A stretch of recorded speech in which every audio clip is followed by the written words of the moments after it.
How you doing? Dan McCarthy here with Inspect. We're on a commercial roof right now. This is a coffee shop below that we're inspecting. Looks like, looking at the roof, we're just going to go around and look at all the things that we come across, okay? So this is a hook, which is mandatory as of '07 on commercial properties, roofs, and residential. It's a mandatory feature you'll see on all roofs as of '07 on.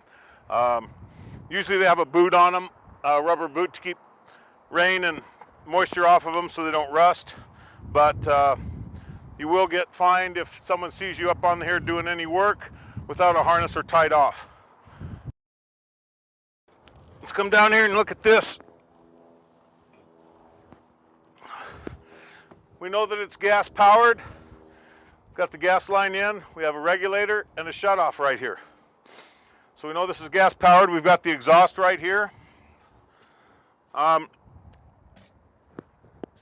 If you feel comfortable looking at things, that's fine, but know that to understand and to see if this thing works or not, you'll probably need a third party. If there's a motor problem or if there's fan problems, anything of that nature, you'll need a third party inspector to come and check it out.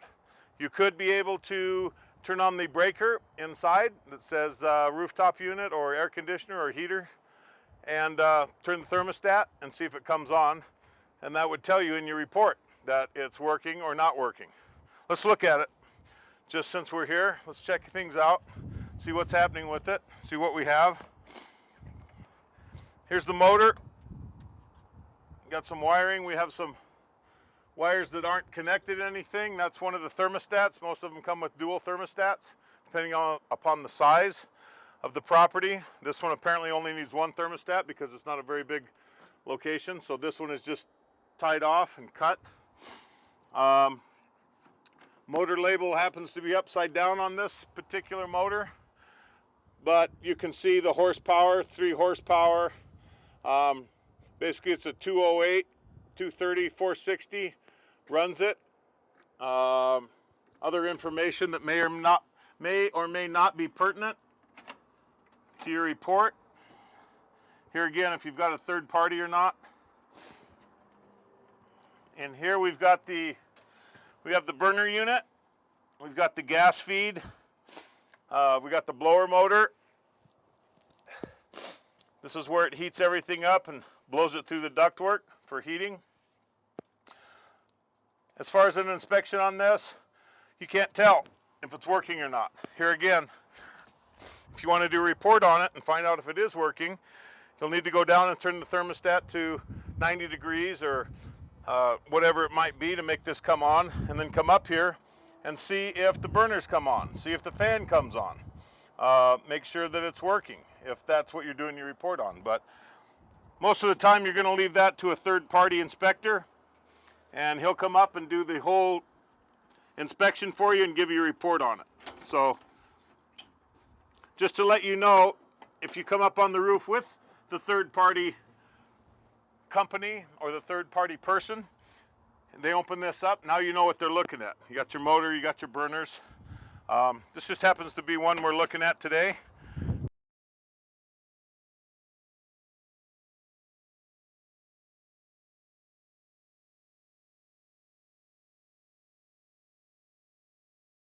Here's our disconnect.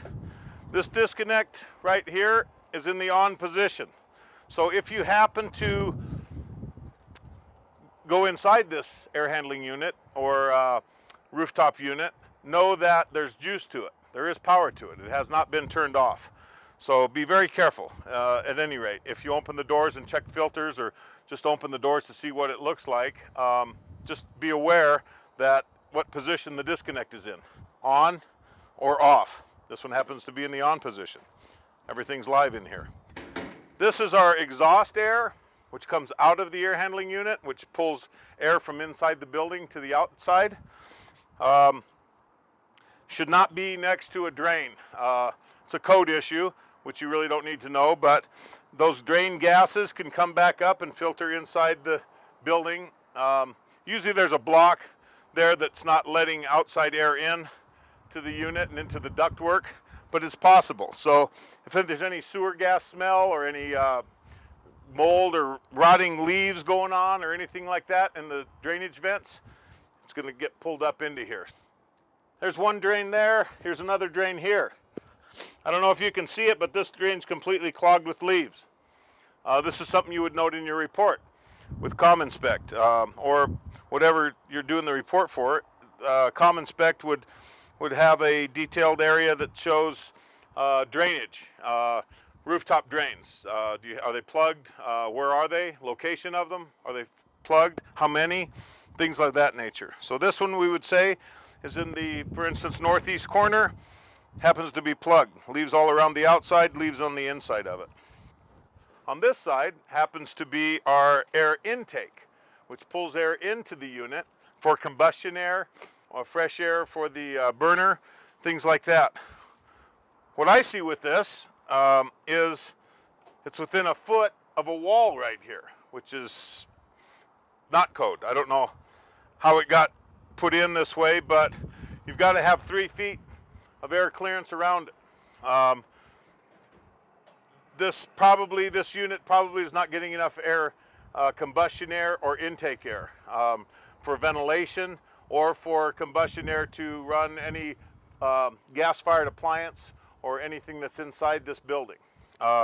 Definitely probably not enough air because you've got a wall right here, so the only air is coming in on the sides and into the top right here. Unfortunately, you can see the top is blocked off, or you might not be able to see it. You see the top is blocked off, so the only way that air is getting into this air intake is through the sides right here, through this area here and on the other side, which is restricting the air intake considerably. Okay, let's look at this RTU a little more. Most RTUs have, these are the fins, the cooling fins, and most have them protected because they're so delicate.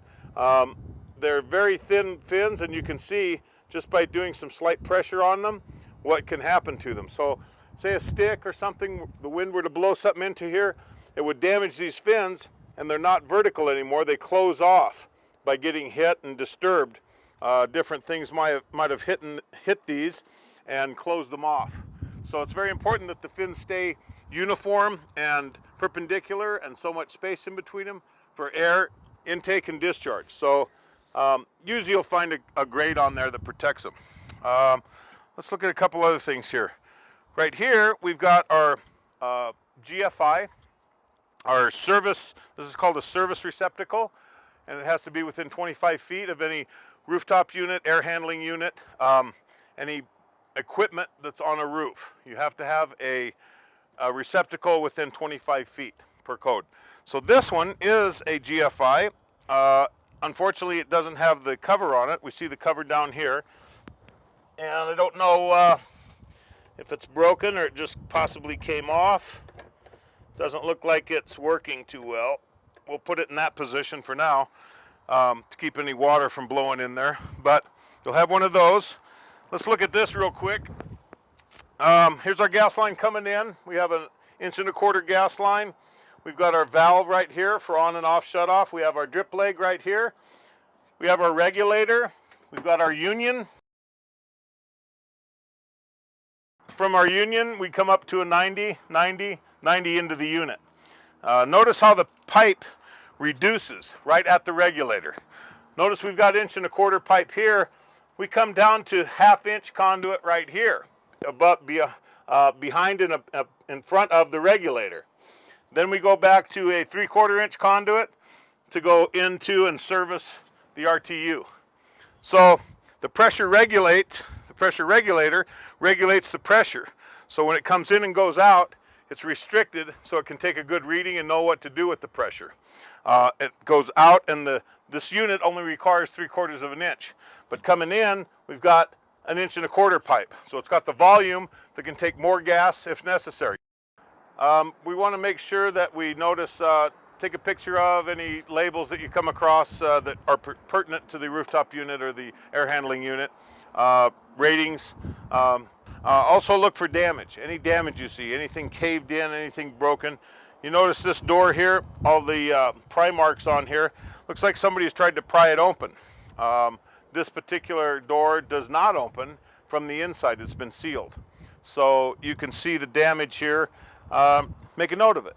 Say the RTU or the air handling unit has a door on the north side that looks like it's been pried open or tried to be pried open.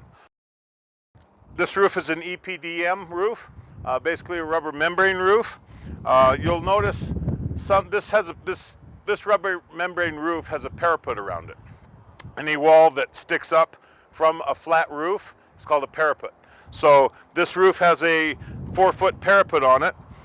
That's why there's no gravel on it, for ballast to hold it down. It's been stretched and glued, and it's attached. You can see these little marks here. Those are anchors into the sheeting of the roof. So it's not going anywhere, but you will come across some membrane roofs, rubber membrane roofs that have river rock or different ballasts on them, so that if air gets under them, they don't do that like a balloon. So we also have asphalt shingles on this part of the roof. That's basically the only two types of roofing that I see. In looking at the asphalt shingles, we see some glue on here, and we see some holes in the roof, different places. Here, these screw holes are enough that they would go through. They're long enough that if these penetrated through the sheeting and through the asphalt shingles, they would be leaking inside this building. So definitely take a picture, make a note of this. Next thing we're looking at here that I just happened to notice, we've got a regular extension cord on the roof here. This happens to be plugged into a timer, which goes into something else. I don't know if it's for signage or exactly what it's for, but this cord is not a weatherproof cord. So it's going to break down due to UV rays, due to cold temperatures, due to hot temperatures here on the roof. The insulation is going to break down and the conductors will break down. So this cord will fail at some point in time, being just a regular home extension cord, which it is. Also, you notice that it's been fastened through the roof with nails. Potential leak hazards here. So just in one cord that we have sitting on the roof plugged into a timing unit, we have the cord that's going to break down. So you would take pictures, take a note of this, and also how it's fastened to the roof, which is nailed through the roof. So you got potential leak hazards here. So these are just things when you do your commercial inspection, look at everything. If you're not sure, take a picture of it. You can look at it later and go, oh, that's why I took a picture of that. That doesn't look right, or that is not right, or that's not how it's supposed to be. The more pictures, the better. As we're getting off the roof, just notice this pipe. Notice the paint here. This pipe was pushed down 2 feet or 18 inches further down. It's been raised to 2 feet or 18 inches up. For some reason, you can tell by the painting. So this pipe used to sit on the roof right at this level. It's been raised up for whatever reason. Wouldn't hurt to take a picture. And that way there's some documentation, and then when we go inside, we'll look and see kind of where it was or where it stands and what might have pushed that pipe up, that vent pipe. This brings us over here. We found the electrical panels for the building. Looks like for a couple buildings, for a couple units maybe. We've got the power coming in from a transformer, which we have right around the corner. That's a public service feed, so that's 13.8 coming into that. Coming out of that and coming over into this cabinet is 13.8, and then it'll either change it over in the transformer or into this box to 480 or whatever we need, 208, 240, whatever it is. Then you can see this nipple in between this cabinet and this first disconnect. That's the main power going into this disconnect, which is, as you can tell, it's a little larger. So whichever one of these units has a larger space, that's what this one controls. That's the main disconnect for this building, for the larger building, is this disconnect. Then you see it feeds down into the gutter here and comes over and nipples up into this disconnect. And this disconnect would be the smaller of the two commercial properties that we have here. And both of them are in the on position. We're in the locked position here, so this lets you know not to touch these. And a lot of times you'll have a lock here and here. so that only the people that, only the owners of the commercial property or managers of the commercial property have access to this. In case they're changing out a big unit and they need to turn the power off for that, they will have the key to come in, unlock the key, turn the disconnect off, open it up, and then make sure that it's shut off while they do the change of whatever equipment it might be, an oven, dishwashing unit, something like that, something that pulls a lot of amps and takes a lot of power. For me, in my inspections, I would take a picture of this just to, and describe where it's located. Just so you say, looked at the main distribution, main disconnects. They're okay. They're on the southwest corner of the building. We've got a rack with unistrut down here that we talked about in some of our videos. We've got unistrut straps holding and securing the conduit going in and out of the components here, the equipment. Everything looks good, but I would definitely take a picture, look for damage, that type of thing. They'll be labeled. This is feed to panel P2, and this is feed to panel P1. So panel 1 feeds, I would say, the coffee shop, the smaller of the two. Panel 2 feeds probably the bakery or something like that, because it has more larger, and the equipment draws more amps, so it needs to be bigger. So other than that, I think we're all good. We found the transformer, which close by will be the disconnects. So let's move on. Okay, as we round the corner from our disconnect, we'll notice here's our ground bond. So there's our ground rod right there in the concrete, and there's our acorn nut, which should have, and it does on the back side. You can't see it, I saw it. There's a rod that comes up, or the rod comes up, the acorn, and the wire comes in the back of it. So there's ground wire in there. This is our telephony, our network interface for communications. Notice right here we got a couple of drains. Looks like condensate drains. They're not waste or drains or anything, but this one happens to be disconnected. And we have the pipe down inside here. Just take a picture of these, note where they are. If you don't know what they are, don't take a guess. I just happen to say condensate drains because it just appears that that's what they are. So let's keep moving. As we're walking back inside, we notice, looks like there was a unit sitting here. We've got some pipes. Looks like the air conditioning unit that we saw on the roof used to sit right here. And for some reason, it was moved. Perhaps they were going to use this for a patio or some other situation, but it's a larger unit that's up top.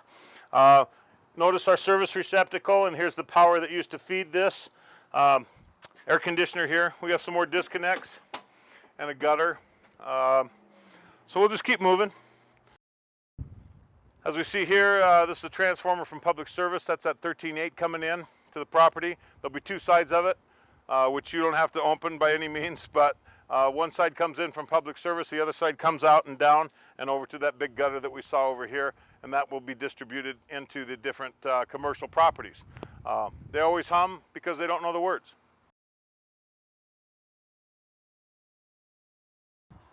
Let's talk about the exterior envelope of a commercial property real quick.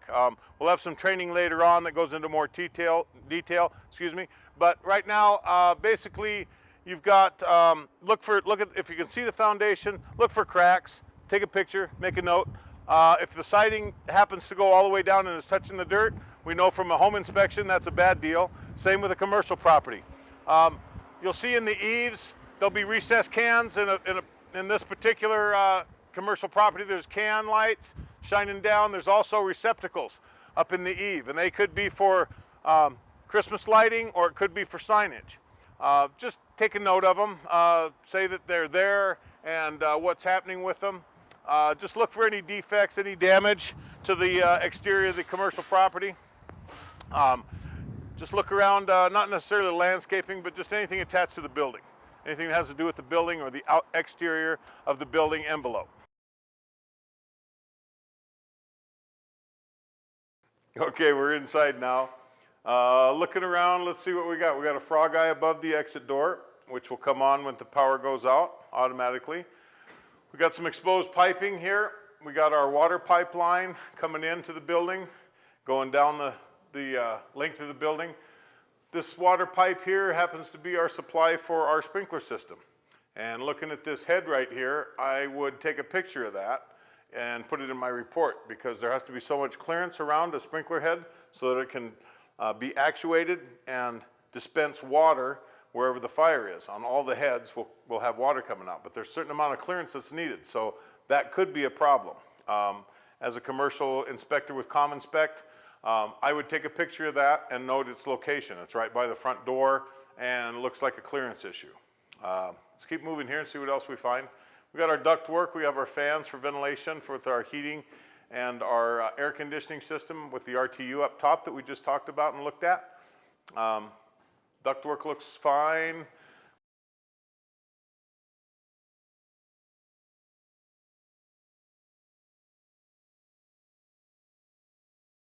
Let's see what we have here. We have always look at the labeling on a panel, whatever panel it is. And we've told you not to open them and take the dead fronts off. There's no problem in opening the panels. That's how you're going to know what's going on with it and what it's labeled. Always look at the label. Always look at your panel schedule to see exactly what we're doing. This is a sub panel, so there's another panel around here somewhere, perhaps one of the bathrooms. We'll look in there in just a minute, but all the breakers, note if the breakers are all on or if they're all off. Take a picture of it. See what we got going. I'm not sure why some of these are taped. It looks like they're tried to be taped in the on position, so they don't, I'm not sure exactly what the tape is, but there's tape on several of these breakers. Here again, take a picture, make a note. We see this breaker here. You see how it's a little bit askew? See how it's offset a little? How it's in, and all of these are flush, and you can feel all of the breakers from the dead front. This one happens to be not flush, it's setting in. But I would definitely note that there could be something wrong with that. So your third-party electrician that comes in, if you have one come in, if you're using a third party in this instance, I might point that out. But I would definitely take a picture for your report, for your ComInspect report, to say one of the breakers looks like it's a little offset, a little askew, may not be lined up or setting properly, may need to be adjusted a little bit so that it's fully contacted. Something to take a picture of and make a note of, definitely. As we're moving through here, we noticed the floor. The floor is concrete floor, which is basically the structure. So have a note of the structure. Sometimes, some commercial buildings you go in, you'll never be able to see the floor. You won't know where the concrete's at. If there's wood underneath it, a subfloor, sheeting, things like that. This one happens to be slab on grade. So the control joints, we see the control joints everywhere. So just happen to go through, make a note, since you know this is the structure.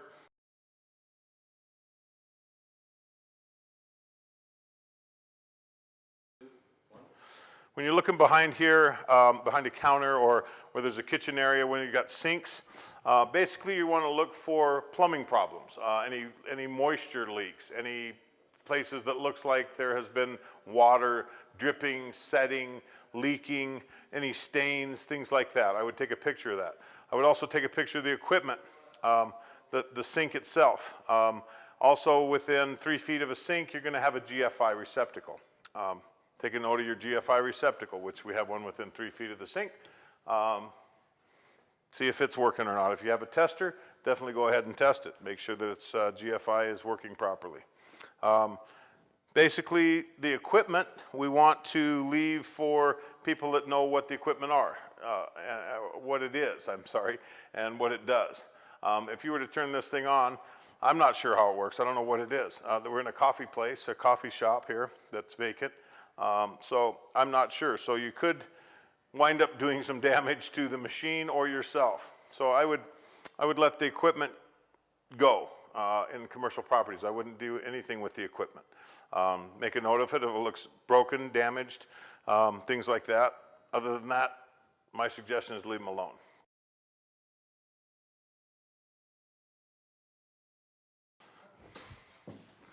There you are. Okay, now we're in the kitchen here. So let's look around and see what we got. Here's our plumbing pipe coming across. It's anchored here, and we have a leg coming off of this that's not painted. So what does that tell us? That tells us that this has been added on for some reason or not. Also, you know it's a dead end sprinkler head. So as we look at this, we there's no sprinkler head in this area. So the fire department might have come in and said, you have to have a sprinkler head in this area.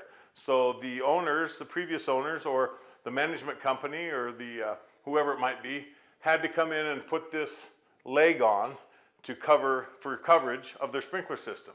So I would take a picture of that and say something about it, that this isn't painted, it's brand new, it's got a new hanger, it's got a new head, it's pretty fresh. So this tells us that it's been added recently and possibly for coverage, is what I would think. We have another sprinkler head over here. So basically in this area, this kitchen area, we've only got 2 sprinkler heads, which would probably be the minimum that the fire department would require in an area like this, where you're preparing food. You've got refrigeration units, you've got an ice chest here, refrigeration, you've got people coming in and out all the time. In case there was a fire, you would need one right here. So that's what I would say this is for. Have a look in your refrigeration. Just look for damage is all we're doing. We don't know if they're on. We don't know if they're operational. We don't want to turn the breaker on, because if there's some problem with these or a malfunction with them, we turn the breaker on, that could start a fire. That could cause more damage to the units. We don't want to be responsible for any of that. So as a common spec inspector, we just look at them. We take pictures of them. No problem opening them up and seeing what's in there. Hopefully nothing dead or nothing rotting in there, right? So just look around, see what we got going. A lot of them will be commercially, will be lockable when they're out of business or when they leave for the night. When the business closes, they can lock them. Hi, Dave Gaston here. We're with the Com Inspect. We're going to be doing some commercial refrigeration. This is the typical type of unit you find in a smaller store or storage area. As you can see, it's self-contained, it's on wheels.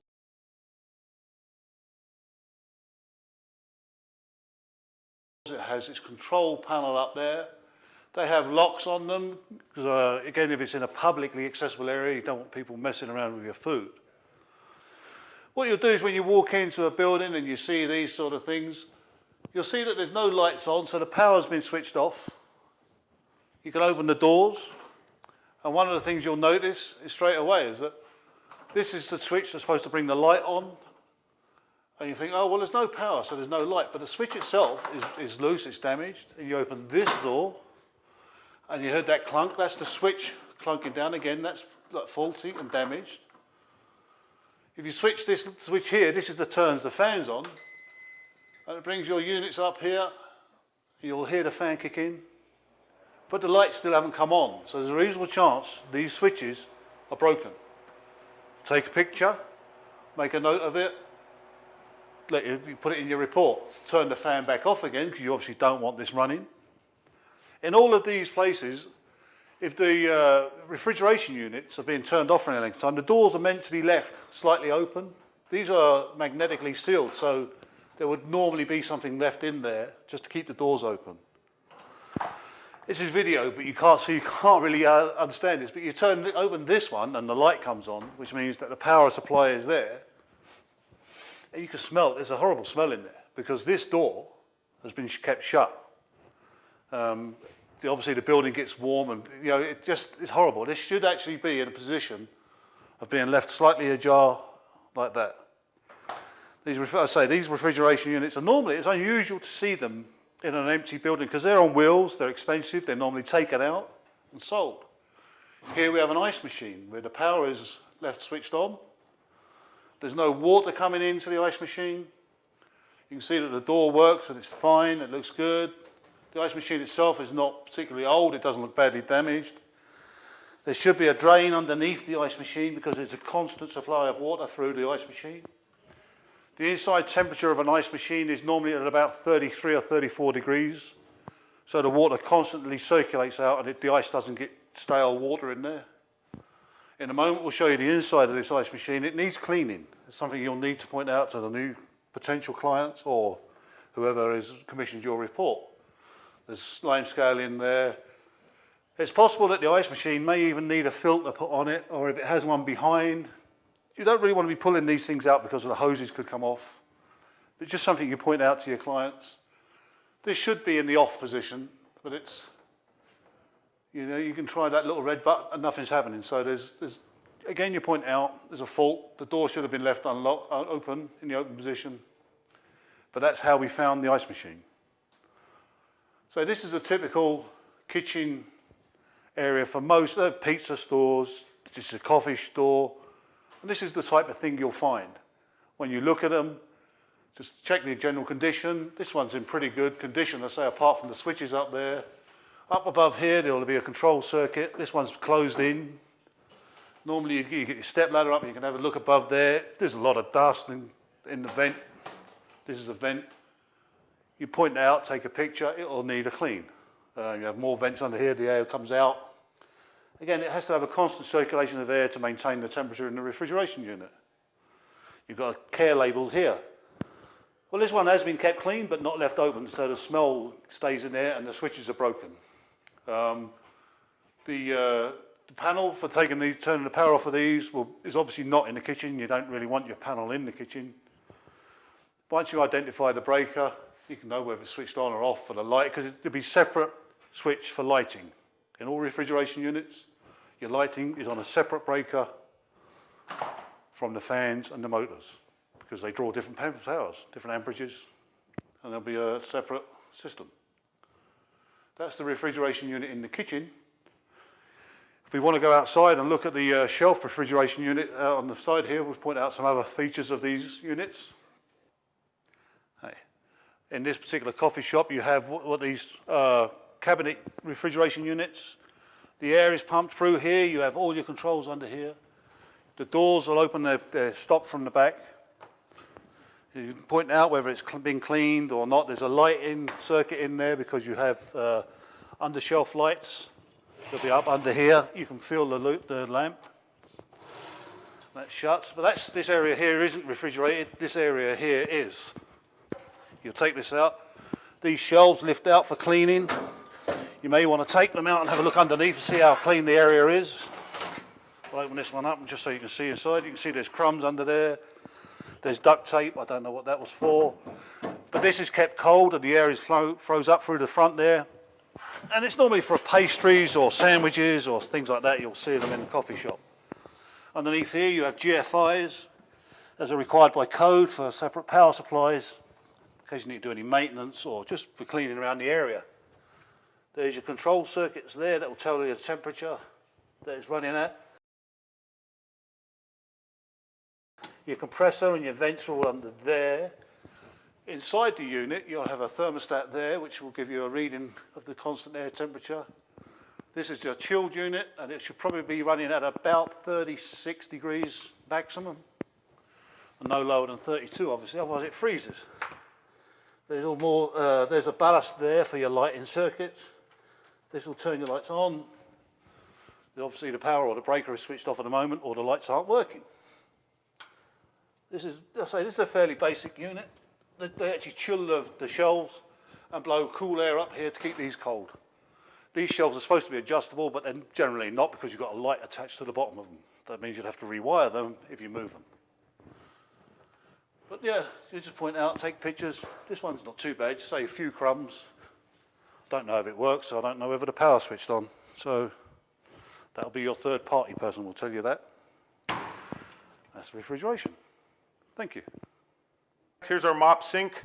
Our mop sink is down low usually. 4 mops. So there's your mop. Here's your on and off with hot and cold water. Our faucets. And you'll usually have some ancillary situations with soaps and disinfectants, things like that that'll be mounted. Across here, there's nothing here that you haven't seen before, I'm sure. On a commercial property, you'll have a sink, several sinks. These happen to be three deep sinks, all stainless steel, of course. And then the background is all vinyl so that there's no water getting splashed up here and rotting sheetrock and drywall, things like that. We've got a sprayer. All 3 drains happen to go into one particular drain right here. So take a picture of that drain. Is it clogged? Is it really filthy dirty? Is there signs that it has been overflowing if it has been clogged in the past? Look and see if you can see water marks around it so that you can't see that it's clogged. There's nothing in the way. You can see all the way down in there. But something down in a bend or a 90 in a P-trap, something could be something lodged in there. Signs that it may have backed up. The new water heater, and this is a commercial water heater, hence the size, hence the gas-powered, the gas line coming in. Here again, we've got our regulator at the bottom. We have our shut-off valve right at the edge of the wall there. There's our burner at the bottom, pilot light.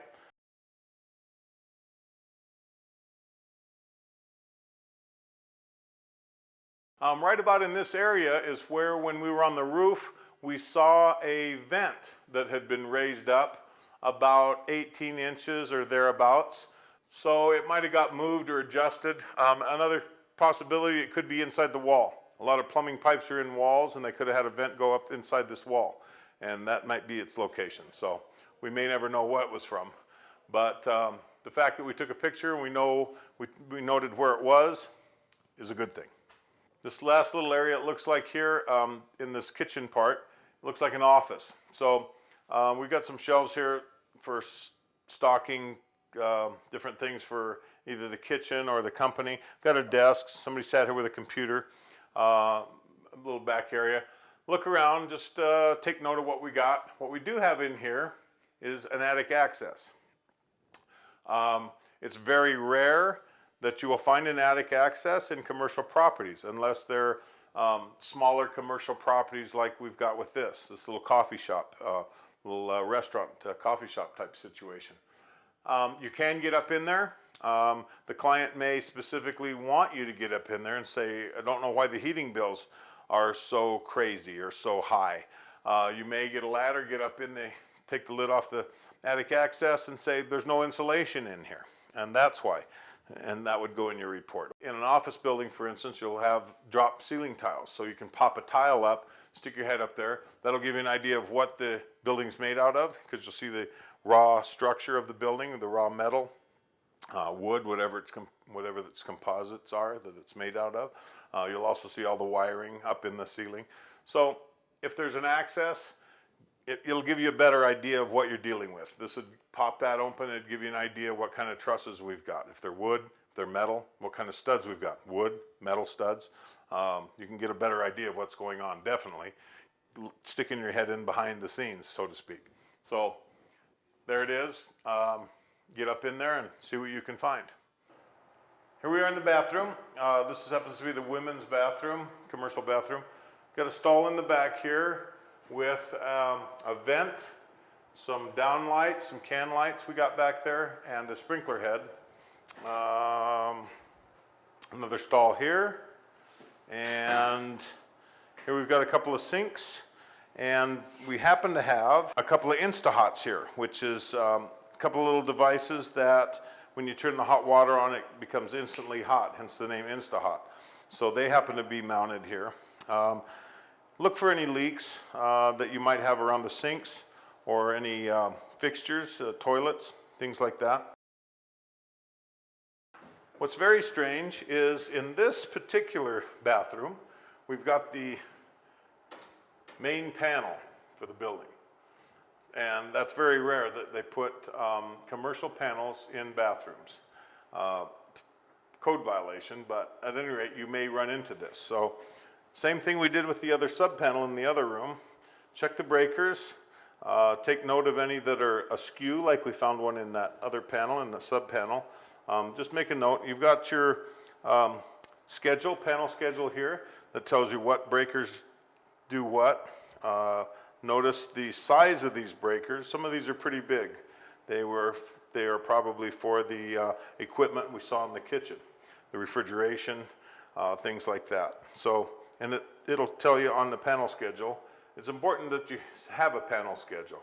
Of course, here again, commercial common spec as well as InterNACHI, we never take the dead fronts off.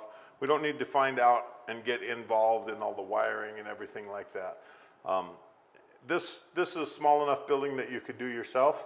I would leave it right here. I'd take a picture of this, maybe take a picture of the panel schedule, and note where it's at. This is the other bathroom, the men's bathroom, and We've got a frog eye in here. I'm sure there's a frog eye. I didn't see it in the women's bathroom, but there's a frog eye in each bathroom in case the power goes out. You've got to have an ability to get out. It has to shine on the door and have some light in here so you can get out of the building. So frog eye, there's our basic lighting. We've got a GFI within 3 feet. Of course, if you have a tester, you can test them. Plug your tester in. Basically, look for any leaks again here like we did in the women's.